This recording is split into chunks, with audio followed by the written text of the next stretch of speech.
Welcome back, CSC200, to part 2 of our, I guess this is more President's Queries. And this is exercise 3 for spring 2021 that we're working on.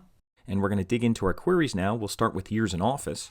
And again, I'm using a file here that I have open, and I have 2 tabs open in Python Anywhere. This is just in my files. So I have a little coding environment where I can work on my code and paste it into my console area, and that's what I'm going to do.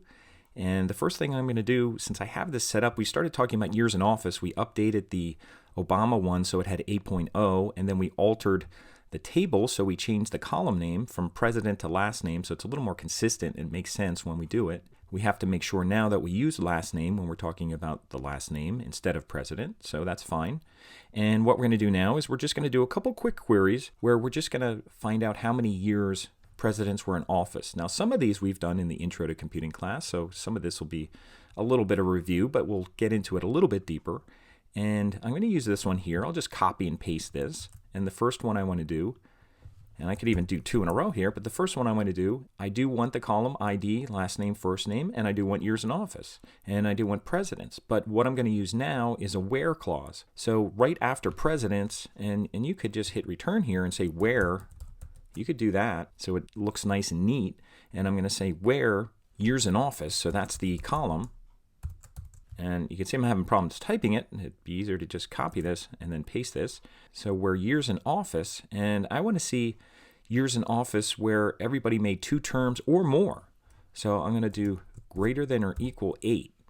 So I'm just putting a where here, and I have my operator that's greater than or equal to. So this should return these columns from the president's table where the years in office is greater than 8. Now, I'm not sure how it'll order it right now, but we could check it out. So I'll copy this, and I'll paste it back here. And when you paste 2 lines in here, it'll put that little arrow, which is fine, and I'll just hit return. And there they are, and I can see that everything in here is 8.0 or higher. Franklin Roosevelt served 3 terms, and it's showing me that there's 15 presidents that did that. Now, I'm not sure if we have duplicates in here. It's not showing Grover Cleveland. He served 2 terms, unless it's treating him like, it might be treating him like a separate person, like 2 separate people, because they were 2 separate terms. So they might just be looking at one person. Actually, let me check. We could go up here, and years in office, Grover Cleveland. I guess they're only doing 4.0 because he served non-consecutive terms, so they're not putting him together. So even though he served 2 terms, they weren't consecutive. So these are consecutive. To go back here, now these aren't in order. If you wanted to order them, you could just go at the end here and say order by, and you would just order by years in office, and I'll just copy it so I don't mess it up again. And I'll just say order by years in office, and I'll still finish it off with a semicolon. So this one, it should put the 12 up top. And I could also order it by president. Right now it's ordering by number. And now it's ordering by years in office in ascending order. If I wanted it to be descending, I want to go from the higher number first. I'd have to put descending there. It'll do ascending by default, so I'll do it one more time. And I'll go down here. And there it is, descending, going from 12 down to 8, and all the other ones that have 8. So the only glitch we have here is that it doesn't have Grover Cleveland, since he did not serve consecutive, so it doesn't list a 8.0, it just lists 4.0 on separate administrations. Now, as long as we're looking at years in office that are greater, let's see the people who didn't make that long. So I'm going to use this again, and I'll just copy this because we're going to use a lot of the same code. We could use this one again. We have ID, last name, first name, years in office. And the only thing we're going to change here, we're going to say less than 4. And we'll see who didn't make it 4 years, at least in their particular term. And I'll just put ascending, ASC. The one has 4 letters, this has 3 letters, so we'll use ascending here.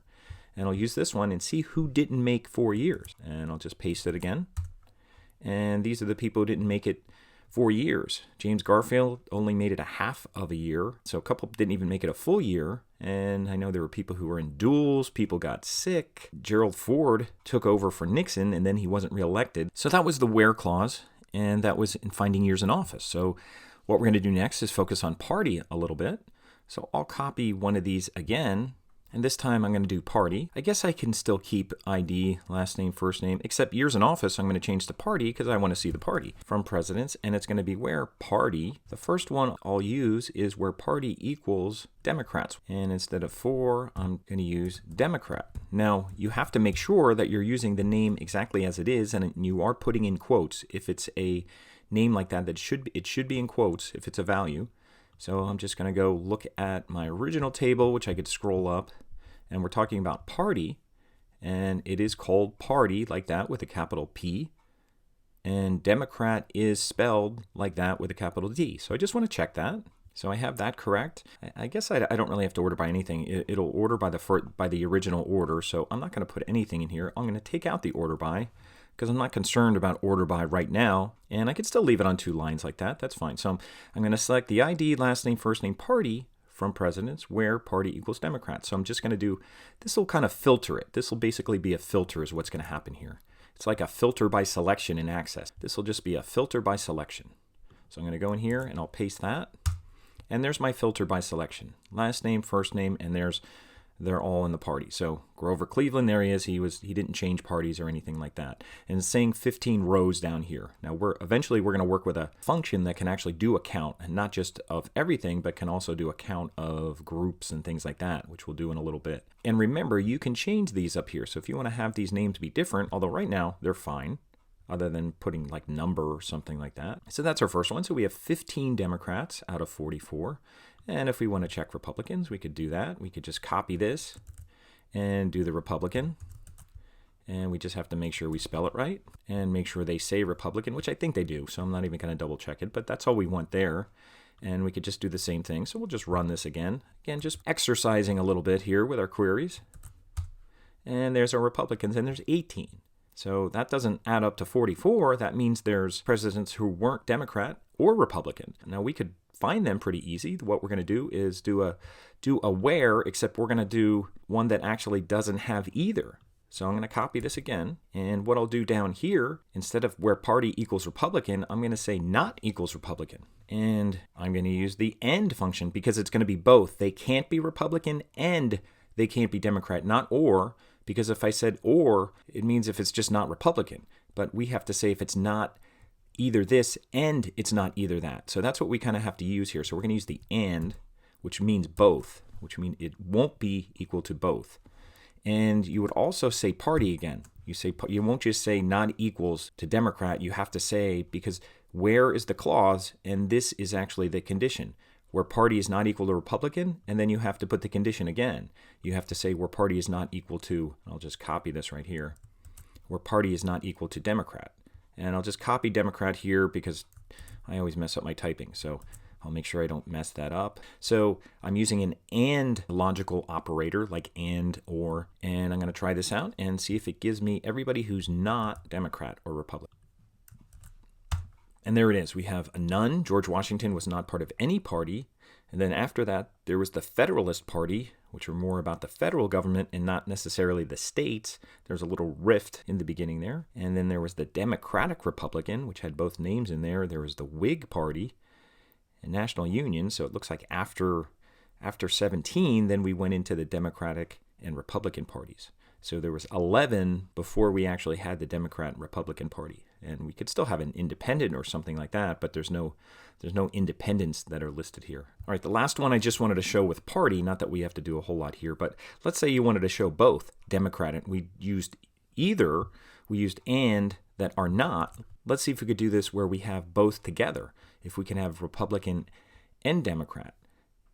Now, we wouldn't want to put both because they're not going to be both, so we're going to use an or statement. We're going to use or for that. So whether they're Republican or Democrat, we're going to use both of them. So we're going to say it equals. We're going to find all the ones that are either Republican or Democrat because none of them can be both. So they are going to be or.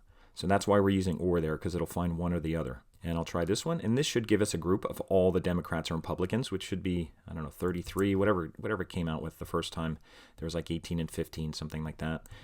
So I'll paste this in, and I get 33. That's what I said. Here's all the Democrats and Republicans.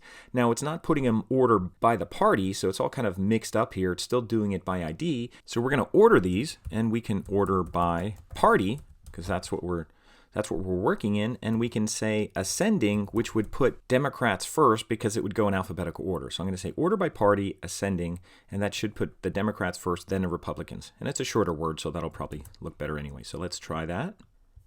And I'll go down here, and I'll paste it. And that looks nicer because now we see all the Democrats and all the Republicans. They're still in order by the way they originally were. No, they're not. I'm not sure what comes next. We can look at all the other orders, but it's ordering this way first, and then I think it's ordering by, I'm not sure what it's using after that. It's showing Van Buren down here, and he's 8. We'll deal with that later. I'll look at that a little bit more and see what's being ordered there. I just didn't think about it until I looked at it now. All right, so that's our party stuff. Now we're going to be working with colleges next, and we're going to be doing something called a count function. When we do that, we're going to be using group by. So I think I'll take another break here. When I come back for part 3, we'll work with colleges a little bit.